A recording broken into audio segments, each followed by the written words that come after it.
আমার জন্য আপনার জন্য মাকামে মাহমুদে সেজদায় পড়ে থাকবেন। সব নবীরা বলবে ইয়া নাফসি ইয়া নাফসি, বিশ্ব নবী মাকামে মাহমুদে সেজদায় পড়ে কাঁদবেন, বলবেন ইয়া উম্মতি ইয়া উম্মতি।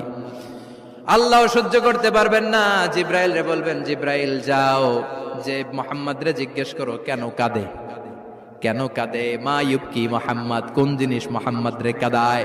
সাইয়েদনা জিব্রাইল বলবেন ও নবী, আল্লাহ জিজ্ঞেস করেছে আপনি কাঁদেন কেন। বিশ্ব নবী তখনও সিজদায় থাকবেন, বলবেন উম্মতি উম্মতি।